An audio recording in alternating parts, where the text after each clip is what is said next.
ಸದ್ಯ ಚುನಾವಣೆ ನಡೀತಾ ಇರೋ ಪಶ್ಚಿಮ ಬಂಗಾಳದಲ್ಲಿ SIR ನಡೆಯೋದಕ್ಕಿಂತ ಮುಂಚೆ ಇದ್ದದ್ದು 7,66,00,000 ಮತದಾರರು.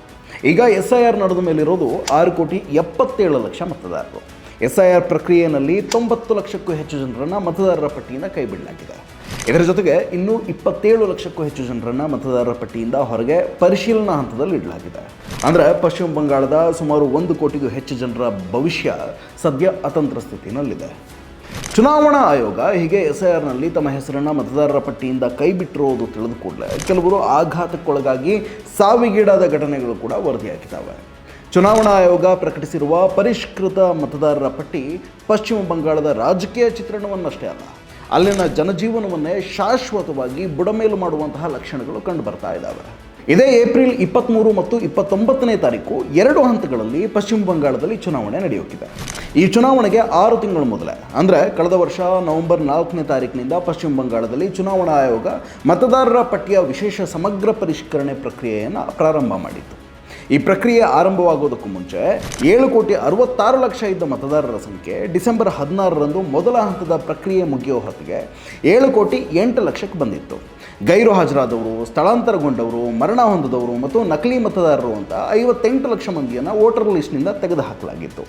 ಚುನಾವಣಾ ಆಯೋಗ ಹೀಗೆ 58 ಲಕ್ಷ ಜನರನ್ನು ಕೈಬಿಟ್ಟು ಮೊದಲ ಹಂತದ ಪರಿಷ್ಕೃತ ಪಟ್ಟಿಯನ್ನು ಪ್ರಕಟಿಸಿದ ಬೆನ್ನಲ್ಲೇ ಸ್ಥಳೀಯರು ಮತ್ತು ರಾಜಕೀಯ ಪಕ್ಷಗಳಿಂದ ಭಾರೀ ವಿರೋಧ ವ್ಯಕ್ತವಾಗಿತ್ತು.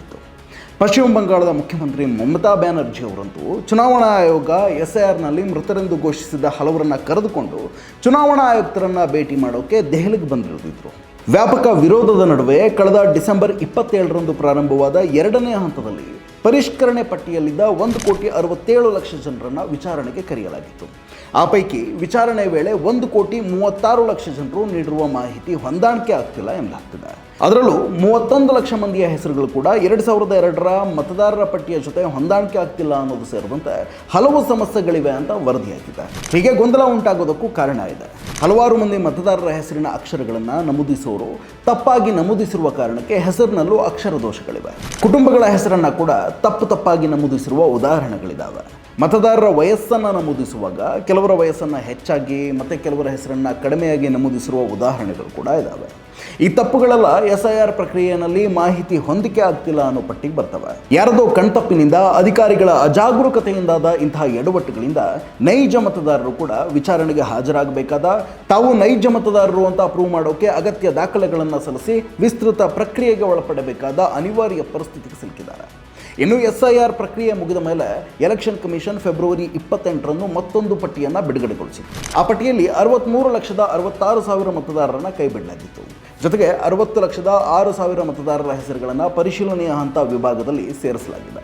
ಹೀಗೆ ಪರಿಶೀಲನೆ ಹಂತದಲ್ಲಿರೋರು ಮತದಾರರ ಪಟ್ಟಿಯಲ್ಲಿ ಇರಬೇಕು ಬೇಡವೋ ಅನ್ನೋದನ್ನು ಪರಿಶೀಲಿಸೋಕೆ ಸುಪ್ರೀಂ ಕೋರ್ಟ್ನ ನಿರ್ದೇಶನದ ಅನುಸಾರ ಕಲ್ಕತ್ತಾ ಹೈಕೋರ್ಟಿನ ನ್ಯಾಯಾಂಗ ಅಧಿಕಾರಿಗಳು ಪರಿಶೀಲನೆಯನ್ನು ನಡೆಸ್ತಾ ಇದ್ದಾರೆ.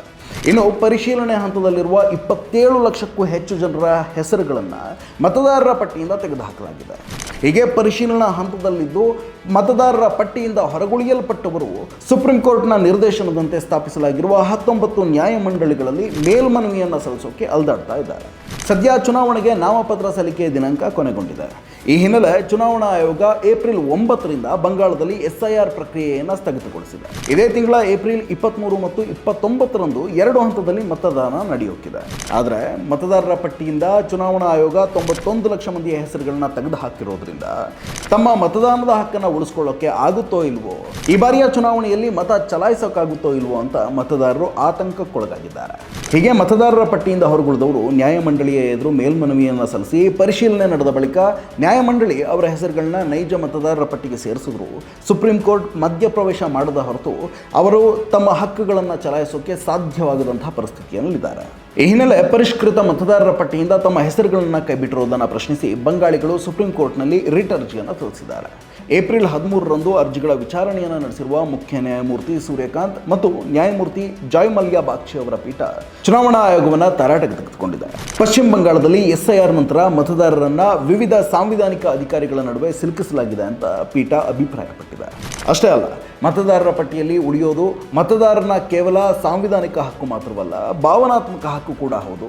ಚುನಾವಣೆ ಇದೆ ಅಂತ ಒತ್ತಡಕ್ಕೆ ಮಣಿಯದೆ ಮತದಾರರ ಹಕ್ಕನ್ನು ಕಾಪಾಡಿ ಅಂತ ಆಯೋಗಕ್ಕೆ ತಾಕೀತನ್ನು ಮಾಡಿದೆ. ಎಸ್ಐಆರ್ನಿಂದಾಗಿ ಪರಿಷ್ಕೃತ ಮತದಾರರ ಪಟ್ಟಿಯಲ್ಲಿ ತಮ್ಮ ಹೆಸರಿಲ್ಲದವರು ಮತದಾರರ ಪಟ್ಟಿಯಲ್ಲಿ ತಮ್ಮ ಹೆಸರನ್ನು ಸೇರಿಸೋಕೆ ಹರಸಾಹಸ ಪಡಬೇಕಾಗಿರುವಂತಹ ಸ್ಥಿತಿ ಪಶ್ಚಿಮ ಬಂಗಾಳದಲ್ಲಿದೆ. ವಯಸ್ಸಾದ ವೃದ್ಧರು, ಅಂಗವಿಕಲರು, ಅನಾರೋಗ್ಯಕ್ಕೆ ತುತ್ತಾದವರು, ದಿನಗೂಲಿ ಮಾಡಿ ಬದುಕು ನಡೆಸೋ ಲಕ್ಷಾಂತರ ಮಂದಿ ಬಡವರು ಕೂಡ ದುಡಿಮೆ ಬಿಟ್ಟು ಸುಡು ಬಿಸಿಲಿನಲ್ಲಿ ಅನ್ನ ನೀರಿಲ್ಲದೆ ಸರತಿ ಸಾಲಿನಲ್ಲಿ ನಿಂತು ಅಗತ್ಯ ದಾಖಲೆಗಳನ್ನ ಸಲ್ಲಿಸಬೇಕಾದಂತಹ ಒತ್ತಡಕ್ಕೆ ಸಿಲುಕೊಂಡಿದ್ದಾರೆ.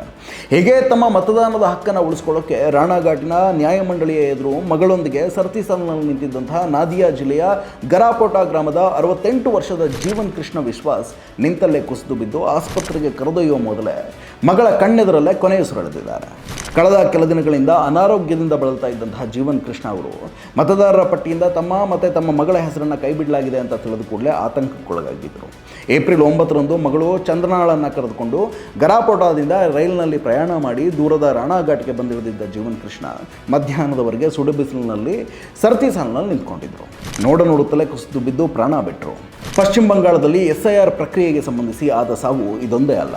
ಇಂತಹ 5-6 ಮನಕಲಕುವ ದುರಂತ ಘಟನೆಗಳು ಸಂಭವಿಸಿರುವ ಉದಾಹರಣೆಗಳು ಮಾಧ್ಯಮಗಳಲ್ಲಿ ವರದಿಯಾಗಿದ್ದಾವೆ. ಆಡಳಿತಾರೂಢ ಟಿಎಂಸಿ ಮತ್ತು ಅಲ್ಲಿನ ಮುಖ್ಯಮಂತ್ರಿ ಮಮತಾ ಬ್ಯಾನರ್ಜಿ ಅವರ ಪ್ರಕಾರ ರಾಜ್ಯದಲ್ಲಿ 200ಕ್ಕೂ ಹೆಚ್ಚು ಮಂದಿ ಎಸ್ಐಆರ್ ಪ್ರಕ್ರಿಯೆ ಸೃಷ್ಟಿಸಿರುವ ಆತಂಕ ಮತ್ತು ಒತ್ತಡದಿಂದಲೇ ಪ್ರಾಣ ಬಿಟ್ಟಿದ್ದಾರೆ.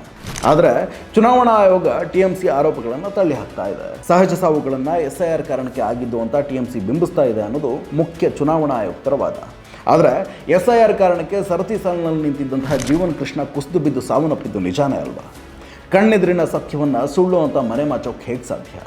ಅನಾರೋಗ್ಯದಿಂದ ಬಳಲ್ತಾ ಇದ್ದರೂ ತಾವು ನೈಜ ಮತದಾರರು ಅನ್ನೋದನ್ನು ಸಾಬೀತುಪಡಿಸೋಕೆ ಸರತಿ ಸಾಲಿನಲ್ಲಿ ನಿಲ್ಲಬೇಕಾದಂತಹ ಅನಿವಾರ್ಯ ಸ್ಥಿತಿಗೆ ಜೀವನ್ ಕೃಷ್ಣ ಮತ್ತು ಅವರಂತಹ ಲಕ್ಷಾಂತರ ಮಂದಿ ಅಸಹಾಯಕರನ್ನು ತಳ್ಳಿದ್ದು ಯಾರು ಅನ್ನೋ ಪ್ರಶ್ನೆಯನ್ನು ಬದುಕಿರೋ ನಾವುಗಳಾದರೂ ಕೇಳಲೇಬೇಕಲ್ವಾ? ಇದಿಷ್ಟು ಜನಸಾಮಾನ್ಯರ ಬದುಕಿನ ಮೇಲೆ ಎಸ್ಐಆರ್ ಪ್ರಕ್ರಿಯೆ ಬೀರ್ತಾ ಇರುವಂತಹ ಪರಿಣಾಮಗಳ ಕಥೆಯಾಯಿತು. ಇನ್ನು ಎಸ್ಐಆರ್ನಿಂದಾಗಿ ಪಶ್ಚಿಮ ಬಂಗಾಳದಲ್ಲಿ ಉಂಟಾಗ್ತಾ ಇರುವಂತಹ ರಾಜಕೀಯ ಮತ್ತು ಸಾಮಾಜಿಕ ತಲ್ಲಣಗಳ ಬಗ್ಗೆ ಮುಂದಿನ ವಿಡಿಯೋದಲ್ಲಿ ಹೇಳ್ತೀನಿ ಕೇಳಿ. ಅಲ್ಲಿವರೆಗೂ ನಮ್ಮ ಸಂಪಾದಕ ಯೂಟ್ಯೂಬ್ ಚಾನಲ್ನ ನೋಡ್ತಾ ಇರಿ, ನಮ್ಮ ವಿಡಿಯೋಗಳನ್ನು ಶೇರ್ ಮಾಡಿ, ಜೊತೆಗೆ ಕಮೆಂಟ್ ಮಾಡಿ, ಸಬ್ಸ್ಕ್ರೈಬ್ ಮಾಡಿ. ನಮಸ್ಕಾರ.